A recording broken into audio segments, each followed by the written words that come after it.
Naiomi Cambell has a few words on the latest issue of Vogue magazine.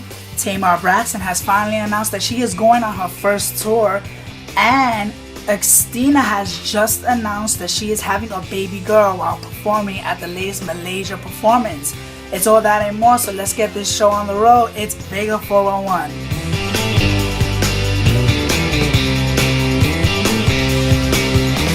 What's going on, everybody? It's another great episode of Vega411. Now, before I start, I just want to say to everybody thank you for viewing Vega411. We're already on my 6th episode, and so far I already have 2 top videos that already hit the 100 views. So keep on liking my page and keep on viewing my videos. So let's move on. We have a lot of great stories, and there's a lot of shade that's been thrown on the latest Vogue issue in April with the cover of Kim and Kanye. A lot of people are making jokes and throwing a lot of side comments on Kim and Kanye's relationship at the Vogue magazine. This has been going on for quite a while. Kim and Kanye has been in the limelight for such a long time, which I'm already getting sick of it already as it is, because their celebrity status has been publicized throughout the limelight that is just getting out of hand. And right now they're already on the cover of Vogue magazine, and one of the longtime models who's been in Vogue countless of times, which is Naiomi Cambell, has a little bit of kind of, not saying it was shady comments, but there is the Australian reporter who just decided to interview her, and she has gave some of her insights on the latest issue of Vogue magazine. And these are her words, these are not my words. So this is what happened. This was on the Australian reporter, and it states the reporter started to interview her because she has been one of the veterans in Vogue magazine. So she saw this and she didn't really decide to say as much, but if you could read between the lines, she is throwing severe shade, honey. Okay, so the Australian reporter says, "What do you think of Kim and Kanye's cover?" She quotes, "I do not want to comment because I am a fashion model, and when you get a Vogue cover, it's a build in your career. It's a stepping stone, and for me, I've been in the limelight for 25 years to achieve that. So I, as a fashion model, what more can I say?"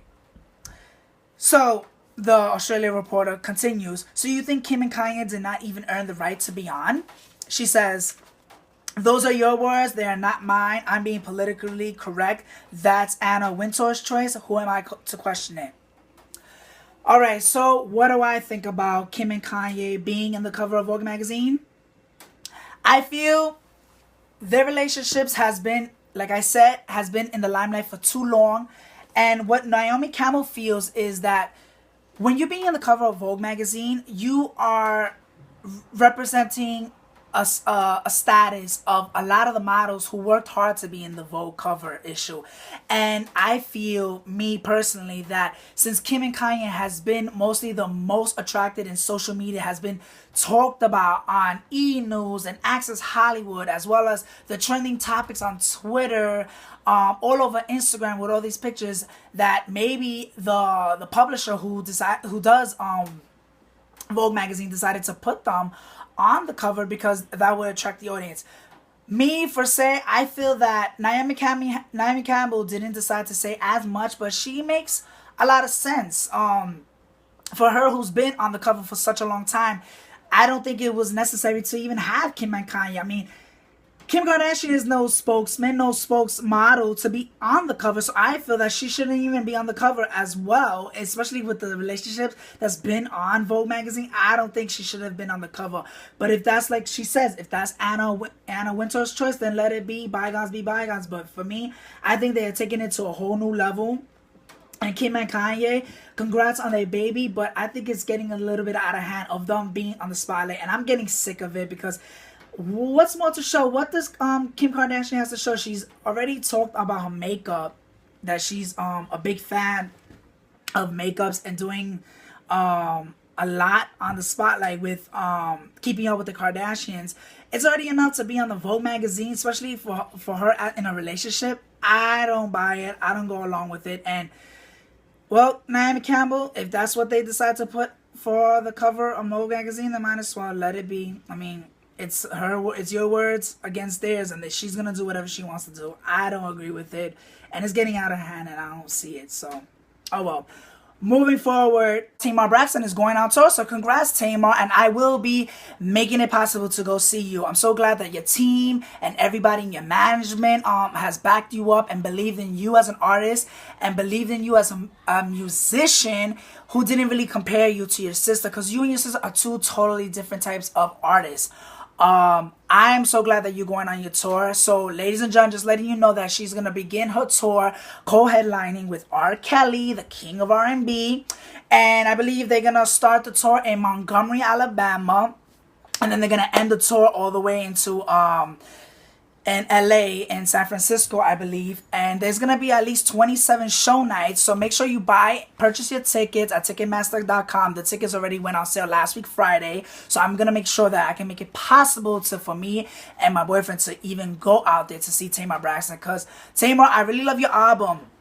Love and War is one of the greatest albums. I haven't heard a great solid R&B album in forever. And you just really spoke from the heart for a lot of people who's been in a lot of long-term relationships. So I give you big ups. And I feel a little bit upset that not enough people just bought your album. And for me, when it came out, I saw it as a #1 album. So, but don't worry. Don't feel a little bit upset if you are or not, because I know you're a fighter, so you're going to keep moving forward. And hopefully with the next album that you make for your next sophomore album, because I know you consider this one as your first album, which I can consider as your first album, because you didn't really get that much help from their first album when you first started, because everybody was like managing you. But I'm all for you. I'm behind you 100%. I am following you on Twitter, so make sure you follow me, Vega411. So congrats to you, Tamar Braxton, and I hope you have a fabulous run. And make sure you support her at the tour on R. Kelly. So the Ticketmaster is already on Ticketmaster. Buy your tickets. And like I said, she's gonna be opening in Montgomery, Alabama on April 18th. And it's gonna go all the way to June 23rd on San Francisco. Make sure you purchase those tickets. So, Christina Aguilera decided to finally have her concert for so many years. She looks amazing. A lot of the Christina fans, the fighters, have went over to the performance and they saw her. And she looks amazing. She was wearing a silver nice dress, little bustier, pregnant at 4 months. And at the concert, she performed all her hits and some of her new songs. I don't know if she performed Your Body, but I heard that she didn't really perform it. So, but maybe in her next concert or maybe in her tour. But good news, she has announced that she's having a baby girl. So congrats to you, Christina. I'm so happy that you finally fell in love again. You didn't give up, and I'm glad that hopefully everything works out for you. And all the Christina fighters out there who went to see her, hopefully you got a lot of great pictures. Hopefully you have a lot of videos, because I haven't seen any videos that's been up of her performing. That's basically on Christina. So, also, there's this new thing that's going on with Billboard and Twitter.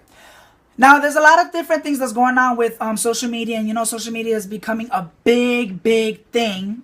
And Billboard is making it now easier for a lot of struggling artists and new upcoming artists, as well as a lot of veteran artists, to make a hit.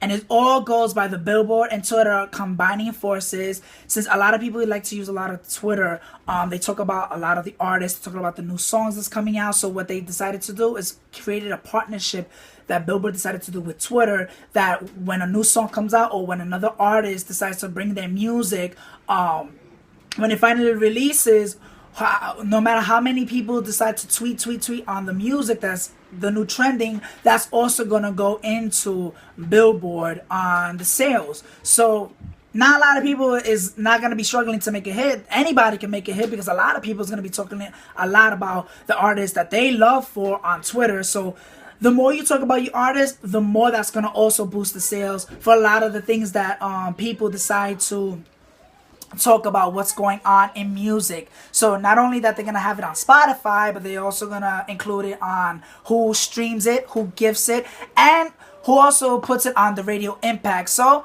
a lot of people are going to be happy. A lot of fans are going to be happy. So I know that certain struggling artists who's trying to make a hit, They didn't have that before, and now they're making it every possible way to make it easier for people to release their music and talk about it on Twitter. And that's also going to put on the sale, so that's good.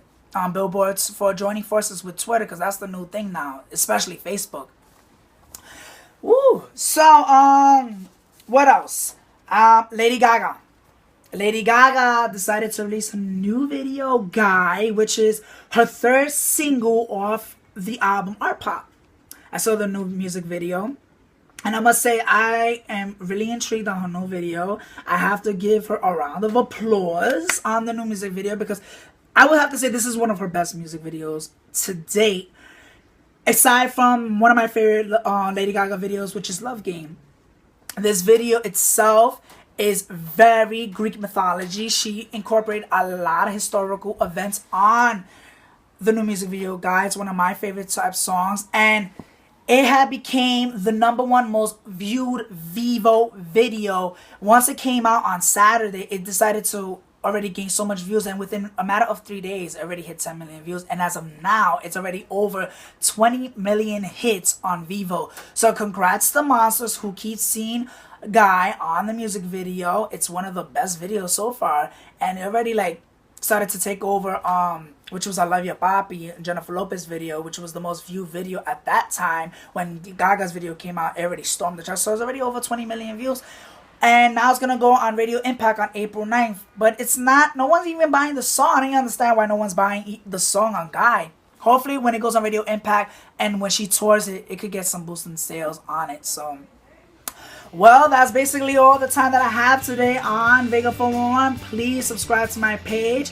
I had a fabulous time with you guys. It was one of my favorite topics. We talked a lot about Tamar. We talked about Christina, Lady Gaga, Billboard. So much going on. Make sure you subscribe to my page on Vega411, Facebook.com/Vega411, and Facebook.com/JessieVegaStar. So glad to be here with you guys. And it's Vega411, and it's what's going on.